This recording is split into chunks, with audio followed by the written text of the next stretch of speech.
Bonjour à vous, j'espère que vous allez bien. Aujourd'hui sur le podcast de Vivant Physiologie, quatrième volet de notre série sur les mots-clés pour comprendre la physiologie et pour comprendre son corps pour mieux agir. Aujourd'hui, après avoir parlé du principe d'homéostasie, de loi de l'hormèse et des symptômes, nous allons parler aujourd'hui des émonctoires.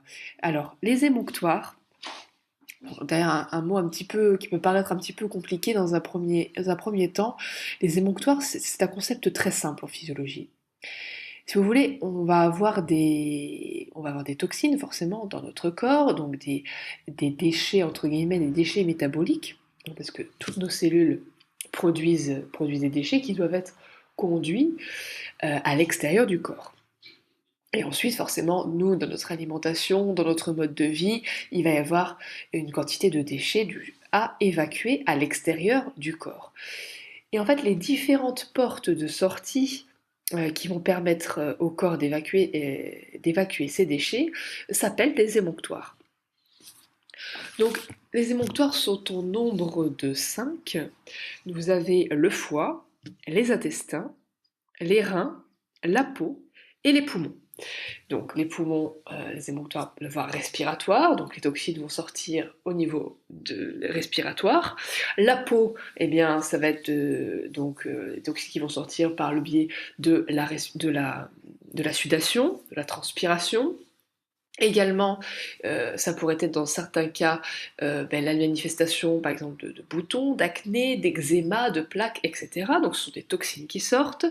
Les reins également, donc les reins c'est un grand filtre dans le corps et du coup qui est là pour vraiment détoxifier l'organisme, hein, les reins. Donc ça va se manifester par l'urine.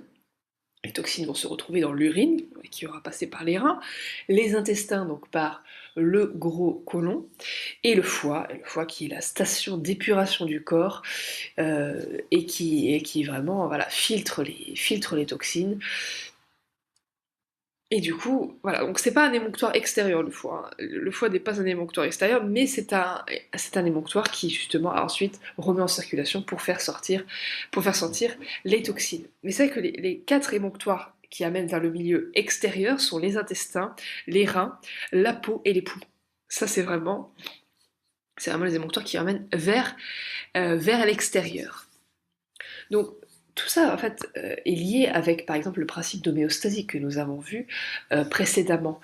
Le principe d'homéostasie, c'est le retour à un état d'équilibre. Tout être vivant, euh, laissé à lui-même, retourne spontanément à l'état d'équilibre, à l'état de pleine santé. Et pour retourner spontanément à l'état de pleine santé, eh bien, il faut faire le ménage. Il faut faire le ménage, il faut éliminer les toxines, éliminer les déchets qui se sont accumulés dans le corps.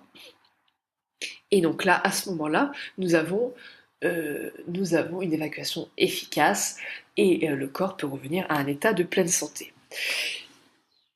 Donc ces émonctoires, ils sont faits pour évacuer les déchets. Mais bien sûr, une quantité de déchets limitée. En tout cas, normalement, notre corps a des déchets à évacuer tout le temps, hein, et toujours en nettoyage. Mais il est vrai que depuis une cinquantaine d'années, nos corps, dus à notamment l'alimentation industrielle, le mode de vie, le mode de vie très stressant euh, qu'on lui fait subir, l'environnement, la pollution, les pesticides, etc., se retrouve avec d'énormes quantités de déchets en lui. Et ces déchets, il faut savoir que nous avons deux systèmes. Nous avons un système sanguin, donc avec le sang, et nous avons un système qu'on appelle le système lymphatique, la lymphe. Cette lymphe, j'en ai déjà parlé dans d'autres podcasts, et c'est vrai que cette lymphe, c'est vraiment le conduit de passage des déchets. C'est-à-dire la lymphe, c'est un peu l'éboueur, le système de nettoyage du corps. Et tous les déchets vont passer dans le conduit lymphatique, vont passer dans cette lymphe pour justement être dirigés vers les différentes portes de sortie du corps que sont les émonctoires. Sauf, ce qu'il faut savoir avec la lymphe, c'est que déjà par rapport au sang, donc au niveau du débit du liquide, ça va beaucoup moins vite. C'est-à-dire que le sang, ça va aller relativement rapidement, et pour nourrir les cellules, bah, faut que ça aille quand même relativement vite, alors que la lymphe va avoir une progression très lente. Une progression très lente déjà à la base. À la base, c'est une progression très lente pour diriger les déchets vers les différents émonctoires. Mais quand il n'y en a pas beaucoup, ça ne pose pas plus de problèmes que ça. Mais quand il va y avoir une accumulation de déchets, quand il va y avoir une congestion, c'est-à-dire en gros que les canaux lymphatiques à certains endroits du corps sont bouchés, tellement il y a de déchets.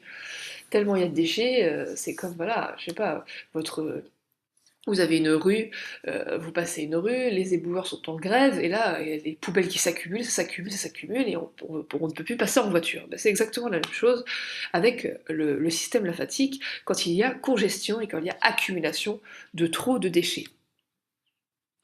Et donc, bien sûr, euh, s'il y a accumulation de déchets, ben, il y a risque que ça se bouche, et là on se retrouve avec une congestion, une accumulation de déchets qui stagne. Et des déchets qui stagnent, on sait très bien ce que ça fait, ben, ça putrifie, ça met un environnement toxique à l'intérieur de l'organisme, et évidemment ce n'est pas pour favoriser le bon fonctionnement et la bonne santé de nos cellules. Donc, que faire pour libérer ces émonctoires? Que faire pour faire sortir ces toxines qui sont bouchées vers les portes de sortie que sont les différents émonctoires? Eh bien tout d'abord, première chose qui paraît sans doute une banalité à dire, mais il faut arrêter d'accumuler les déchets. C'est-à-dire que si vous avez votre poubelle qui est pleine à ras-bord et qui commence à déborder, le bon sens voudrait que vous ne rajoutiez pas encore des déchets en plus par-dessus, parce que là c'est sûr que tout déborde et qu'on ne verra même plus la poubelle. Et bien c'est exactement avec les déchets dans le corps.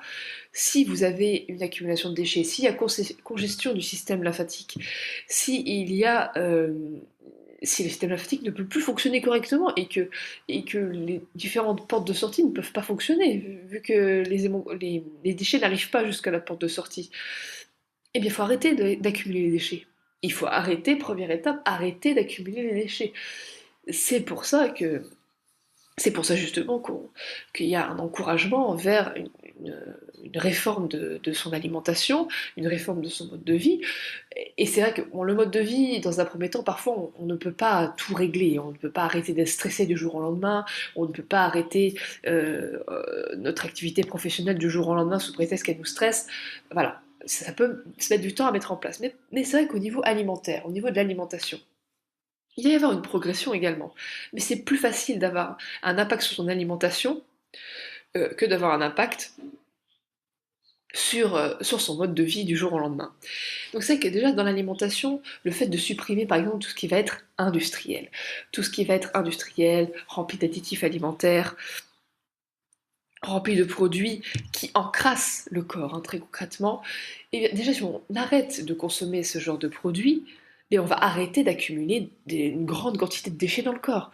Donc si on arrête d'accumuler une grande quantité de déchets dans le corps, et bien peu à peu, le bouchon va diminuer et les déchets vont s'évacuer vers les différents émonctoires progressivement.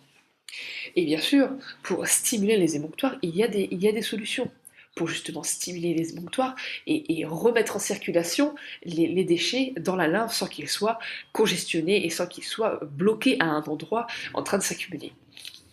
Alors, il y a différentes techniques hein, pour stimuler les émonctoires. Donc, je vous parlais précédemment sur le podcast sur la loi de l'hormèse, tout ce qui va être bain froid, bain chaud, l'alternance des deux va permettre justement de remettre en circulation les déchets pour les évacuer. Le jeûne également, le fait carrément de ne plus de se priver de nourriture, forcément, du coup, va permettre au corps de piocher dans ses réserves et de remettre en circulation les déchets.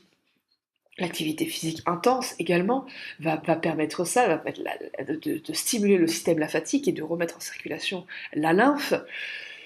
Et également la respiration. La respiration en fait de même par justement un meilleur fonctionnement cellulaire qui va favoriser la stimulation du système lymphatique.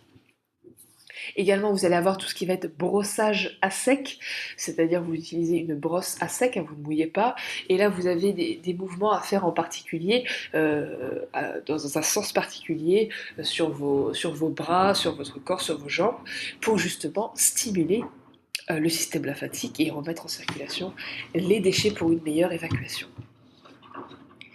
Donc voilà, cette vidéo a été importante par rapport aux émonctoires, déjà pour définir le mot, parce que souvent on le voit et on ne sait pas forcément à quoi ça correspond, c'est un mot peut-être que vous n'avez jamais entendu, mais c'est un mot très important, parce que tout passe par l'élimination.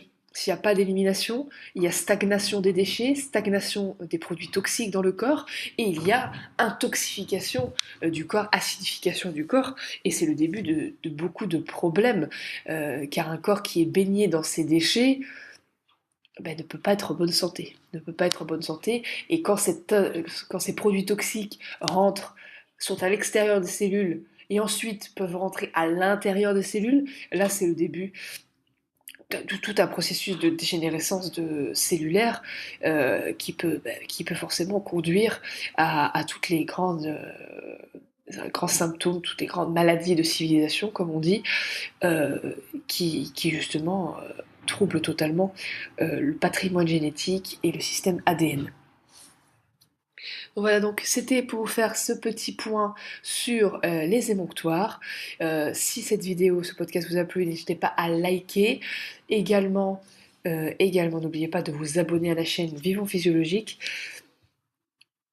Et j'espère que cette petite série de podcasts pour comprendre la physiologie vous aura plu.